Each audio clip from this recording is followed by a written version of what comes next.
உங்கள் கல்பனா ஸ்ரீகாந்த். இந்த பதிவில் செவ்வாய் பெயர்ச்சியை பற்றி தான் நம்ம பார்க்க போகிறோம். இந்த செவ்வாய் பெயர்ச்சி ரொம்ப ரொம்ப முக்கியமான செவ்வாய் பெயர்ச்சி. என்னென்னா, அவர் தனுசுலேருந்து மகரத்துக்கு உச்சம் பெற போகிறார்.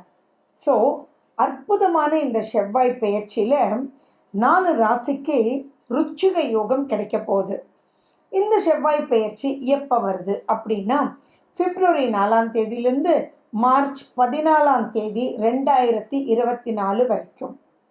இந்த செவ்வாய் பயிற்சி மகத்துவமான செவ்வாய் பயிற்சி. உங்களுடைய ராசி லக்னத்துக்கு இந்த செவ்வாய் பயிற்சி அற்புதமான மாற்றங்களை கொண்டு வரக்கூடிய ஒரு நிலையில் இருக்குது. இந்த அற்புதமான செவ்வாய் பயிற்சியில் என்னென்ன நீங்கள் காஷனாக இருக்கணும், காஷனாக இருக்கணும்னா எப்படி ஓவர் கம் பண்ணணும், நல்லா இருக்குன்னா எப்படி யூஸ் பண்ணிக்கணும் அப்படின்றது லாஸ்ட்டில் சொல்கிறேன். ஸ்கிப் பண்ணாமல் பாருங்கள், ரொம்ப யூஸ்ஃபுல்லாக உங்களுக்கு இருக்கும். விருச்சிக ராசி மற்றும் விருச்சிக லக்ன அன்பர்களுக்கு உங்கள் ராசி அதிபதியான செவ்வாய் 3ஆம் வீட்டில் உச்சம். சூப்பர் தான். ஆனாலும் 6ஆம் அதிபதியும் அவர் தானே. அப்போது உங்களுடைய ராசிநாதன் உச்சம்ன்றது சூப்பர். ஆனால் 6ஆம் அதிபதியும் உச்சமா? அடாடா, கொஞ்சம் எப்படிரா இது இருக்கும் அப்படின்னு ஒரு குழப்பம் இருக்கா? தெளிவாக நான் சொல்கிறேன், கவலைப்படாதீங்க. பட் ஃபுல்லாக கேளுங்க. ஏன்னா உங்களுக்கு 50% ஓவர் பாசிட்டிவ், 50% ஓவர் நெகட்டிவ்.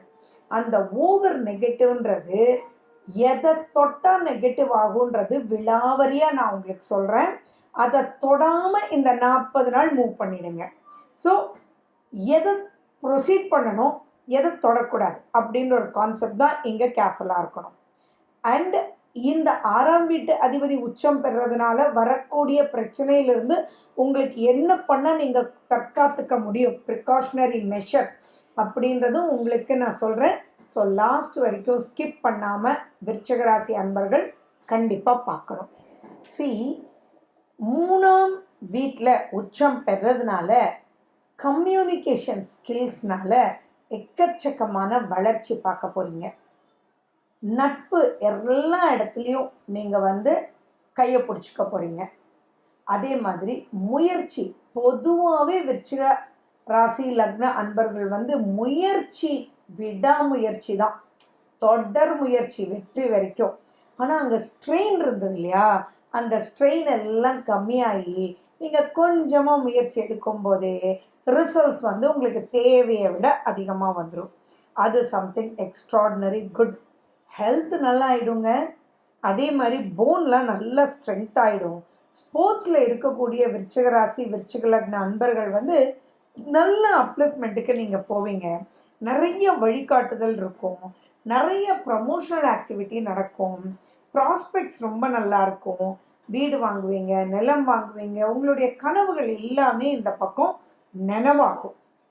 ஆனால் எதில் ஜாக்கிரதையாக இருக்கணும், நல்ல விஷயங்கள் நல்லா தாங்க இருக்குது, ஜாக்கிரதையாக எதில் இருக்கணும் அப்படின்றது தான் கொஞ்சம் கேர்ஃபுல்லாக நீங்கள் பார்த்துக்கணும்.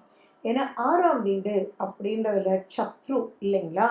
ஸோ இந்த சத்ரு எப்படின்னா, உங்களுடைய 6ஆம் வீடை செவ்வாயினுடைய 4ஆம் பார்வையாக பார்க்குறாரு. புரியுதுங்களா? இங்கே இதுதான் ட்ரிக்கு.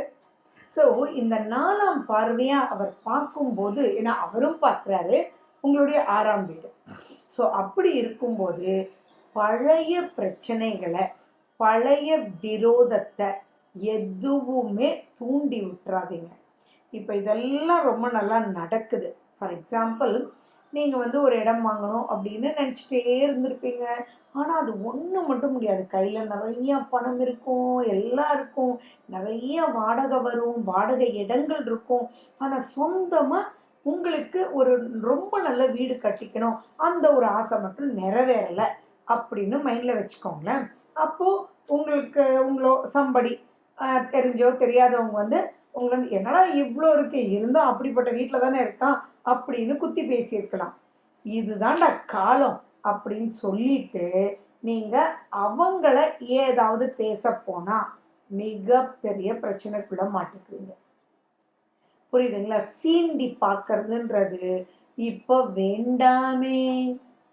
கிடைச்சிருச்சு இல்லையா, சந்தோஷமாக போங்க. அவங்கள பார்த்தா சிரிச்சிட்டு போயிடுங்க.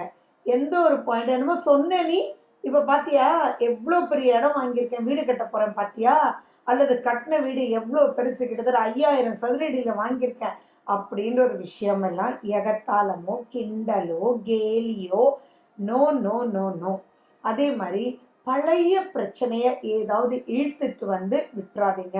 பழைய கேஸ், பழைய பிரச்சனை, மேபி நீங்கள் வேலையில் இருந்திருக்கலாம், ஹை போஸ்டில் இருந்திருக்கலாம், அப்போ உங்களுடைய மேல் அதிகாரி ஒரு விஷயத்தினால உங்களை சஸ்பெண்ட் பண்ணியிருக்கலாம். அந்த பாயிண்ட்டை இந்த காலகட்டத்தில் தூண்டி அவருக்கு ஒரு செக் மார்க் வச்சுக்காதீங்க.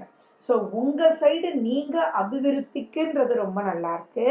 ஆனால் பழி வாங்குதலோ அல்லது ஒரு விரோதம் பாராட்டுதலோ அப்படின்ற பாயிண்ட் தயவு செஞ்சு வேண்டாம். அடுத்தது, கெட்ட சகவாசம் வரதுக்குண்டான வாய்ப்பு நிறைய இருக்குது. கூடாத ஹேபிட்ஸ், கூடாத உறவு, கூடாத பழக்க வழக்கங்கள், இது எல்லாமே உங்களை வேற லெவலுக்கு எடுத்துகிட்டு போயிடும். தயவு செஞ்சு எச்சரிக்கையாக இருங்க. ரொம்ப ரொம்ப ரொம்ப ரொம்ப நீங்கள் ஜாக்கிரதையாக இருக்கணும்.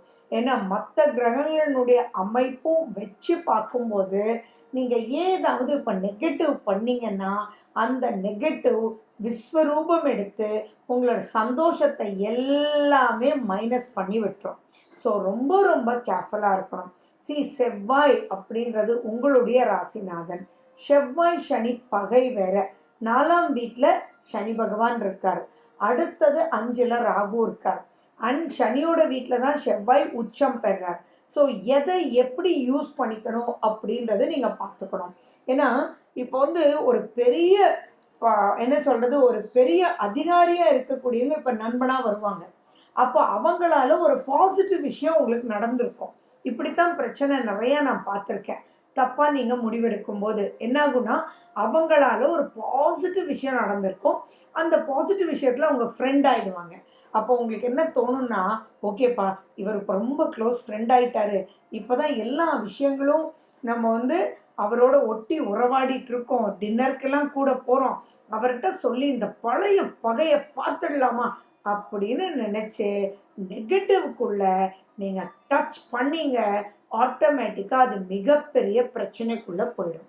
ஸோ இப்போ வேண்டியது சந்தோஷத்தை அனுபவிக்கலாமே, பழைய மைனஸஸ் வேண்டாமே அப்படின்ற ஒரு தாரக மந்திரத்தை மைண்டில் வச்சுக்கணும். அதே மாதிரி பார்த்தீங்கன்னா நீங்கள் என்ன பண்ணணும்னா, முருகனுடைய வழிபாடு ரொம்ப முக்கியம், பைரவனுடைய வழிபாடு ரொம்ப முக்கியம், வராகி அம்மனுடைய வழிபாடு ரொம்ப முக்கியம், லக்ஷ்மி நரசிம்மனுடைய வழிபாடு ரொம்ப முக்கியம். ஸோ இங்கே என்ன பண்ணணும், ஒன்லி பாசிட்டிவ் தாட்ஸ், வர்றவங்களெல்லாம் நட்பு, அந்த நட்பை யூஸ் பண்ணி உங்களுக்கு பாசிட்டிவாக நெக்ஸ்ட் ஸ்டேஜுக்கு போக வேண்டியது. இப்படி நீங்கள் ப்ரொசீட் பண்ணிட்டீங்கன்னா எக்ஸ்ட்ராடினரி அப்லிஃப்ட்மெண்ட். ஹோப் கிளியராக இருக்கும்னு நினைக்கிறேன். விருச்சிக ராசி விருச்சிக லக்ன நண்பர்கள் இப்படி கிளியர் வே எடுத்து சூப்பராக நீங்கள் வழி நடந்து போகணுன்றதுக்காக தான் இந்த செவ்வாய் பெயர்ச்சியினுடைய பதிவேன்றது ஞாபகம் வச்சுக்கோங்க. மேலும் விவரங்களுக்கு ஃபோன் நம்பர் 9842266655.